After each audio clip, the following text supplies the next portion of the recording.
Hello दोस्तों, नमस्कार, आदाब। कैसे हैं आप? उम्मीद करते हैं आप सब अच्छे होंगे, मस्त होंगे।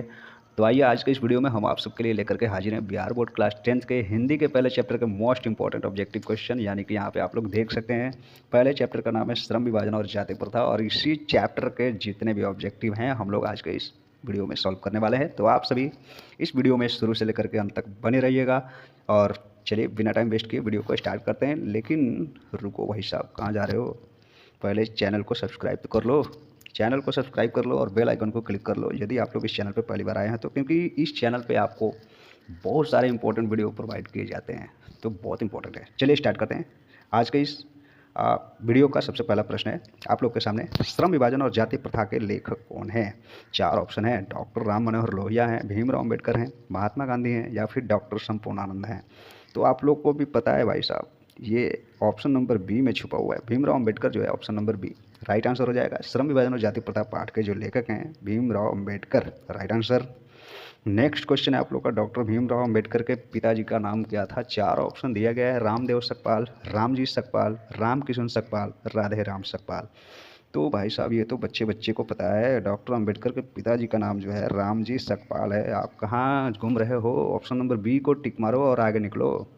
चलिए नेक्स्ट क्वेश्चन, आधुनिक सभ्य समाज कार्य कुशलता के लिए किसे आवश्यक मानता है? चार ऑप्शन है। श्रम विभाजन, धन विभाजन, जन विभाजन, या फिर जाति विभाजन। तो भाई साहब आप लोगों ने तो मेरे से ही पहले आंसर दे दिया, श्रम विभाजन बिल्कुल राइट आंसर है। ऑप्शन नंबर ए बिल्कुल।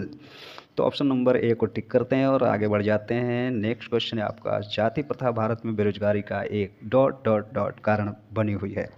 तो मैं आपको बता दूं कि जाति प्रथा जो है भारत में प्रमुख कारण भी और प्रत्यक्ष कारण भी है। तो ऑप्शन नंबर सी को हम लोग टिक कर लेंगे, सिंपल सा। ऑप्शन नंबर सी जो है बिल्कुल राइट आंसर है, क्योंकि इसमें ए और बी दोनों ऑप्शन को दे रखा है, जो कि दोनों सही है। तो चलिए बढ़ते हैं आगे। अब मूक नायक क्या है? मूक नायक, मूक का मतलब होता है गूंगा और नायक का मतलब हीरो। गूंगा हीरो कौन है? चार ऑप्शन है आपके। अखबार है, पत्रिका है, पुस्तक है, कहानी संग्रह है। तो क्या है भाई साहब, मूक नायक जो है वो आपका पत्रिका हो जाएगा। Option number B is the right answer. Option number B को टिक करेंगे आप लोग।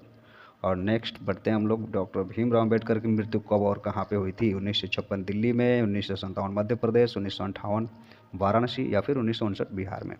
तो ये आप लोगों को पता होगा, ऑप्शन नंबर ए होगा। 1956 दिल्ली में इनका मृत्यु हो गया था। ऑप्शन नंबर ए को टिक करेंगे। नेक्स्ट क्वेश्चन है, डॉक्टर भीमराव अम्बेडकर का जन्म कब हुआ था? तो डॉक्टर भीमराव अम्बेडकर का जन्म 14 अप्रैल 1891 ईस्वी को है।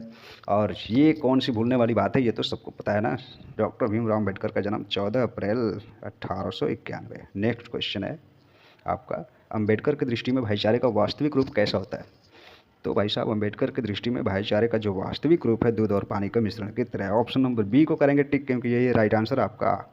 नेक्स्ट क्वेश्चन है आपका कि भारतीय संविधान के निर्माण में महत्वपूर्ण भूमिका किसकी है? ये तो बच्चे बच्चे को पता है, भारतीय संविधान के निर्माता भीमराव अम्बेडकर के रूप में हम लोग जानते हैं। ऑप्शन नंबर ए को करेंगे टिक और राइट आंसर आपका ऑप्शन नंबर ए हो जाएगा। नेक्स्ट क्वेश्चन है कि सभ्य समाज की आवश्यकता है। सभ्य समाज की आवश्यकता क्या है? जल्दी से बता दो। जाति प्रथा है, श्रम विभाजन है, अणु बम है, या फिर दूध पानी है?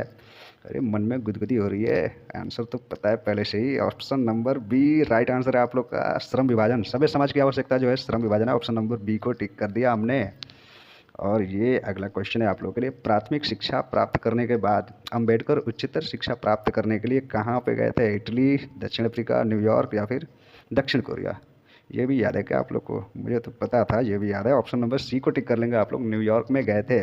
ठीक है वाह, न्यूयॉर्क। नेक्स्ट क्वेश्चन है आप लोग का कि अंबेडकर के चिंतन व रचनात्मकता के लिए प्रेरक व्यक्ति थे।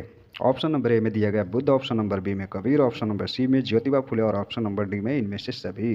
तो भाई साहब आप लोग को भी पता है, भीमराव अंबेडकर के चिंतन व रचनात्मकता के तीन प्रेरक व्यक्ति थे, महात्मा बुद्ध, कबीर और ज्योतिबा फुले। तो ऑप्शन नंबर डी को करेंगे क्लिक, क्योंकि यही आपका राइट आंसर है।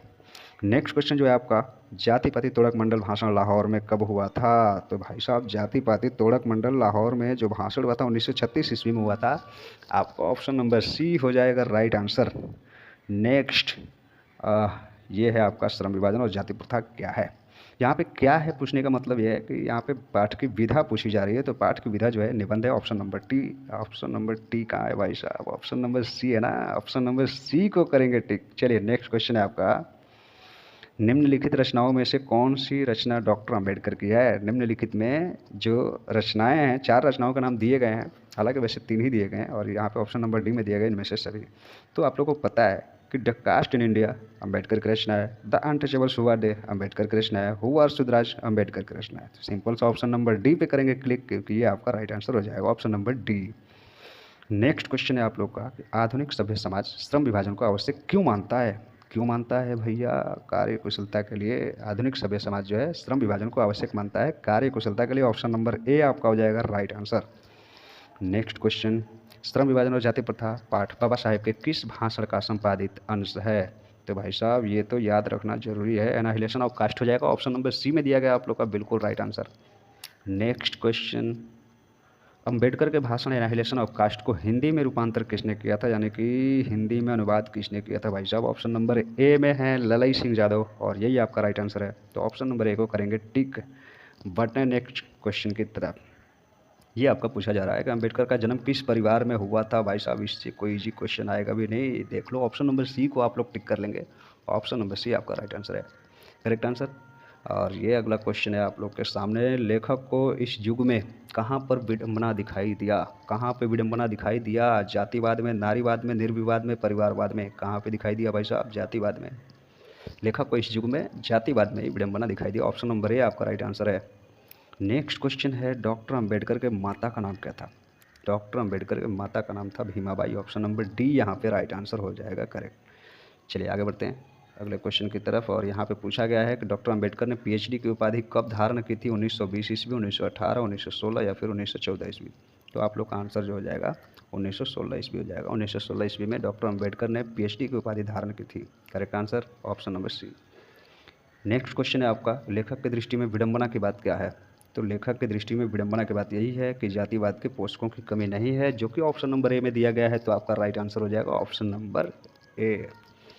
चलो भाई साहब आगे बढ़ते हैं। नेक्स्ट क्वेश्चन है आपका, और सॉरी ज़्यादा ही आगे बढ़ गए यहाँ पे।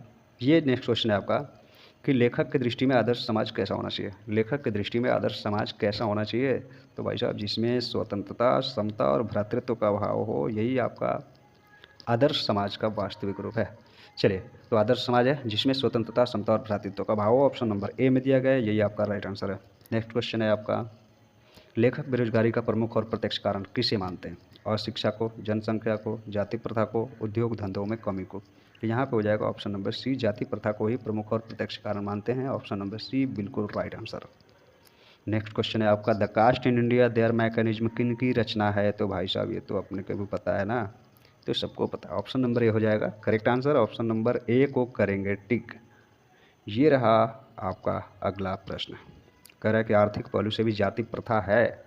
आर्थिक पहलू से भी जाति प्रथा क्या है भाई साहब? हानिकारक है ना, ऑप्शन नंबर बी को टिक कर लेंगे हम लोग, option number B right answer हो जाएगा आपका। बढ़ते हैं आगे, डॉक्टर भीमराव अंबेडकर का जन्म कहाँ हुआ था? महू मध्य प्रदेश में हुआ था, ये तो आप लोग को पता होगा, ऑप्शन नंबर ए को टिक कर लेंगे जल्दी से।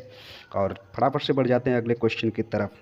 ये आपका नेक्स्ट क्वेश्चन है, डॉक्टर अंबेडकर ने किस पत्रिका का संपादन किया था? 4 ऑप्शन है, उज्ज्वल भारत, उड़ता भारत, बहिष्कृत भारत, पुरस्कृत भारत। तो यहाँ पे डॉक्टर भीमराव अंबेडकर ने एक पत्रिका का संपादन किया था, उसका नाम था बहिष्कृत भारत, जो कि ऑप्शन नंबर सी में दिया गया है। तो आपका right answer option number C हो जाएगा। अगला क्वेश्चन है आपका कि बाबा साहब अंबेडकर का संपूर्ण वाङ्मय कितने खंडों में प्रकाशित है? 4 ऑप्शन है, 21, 22, 23, 24।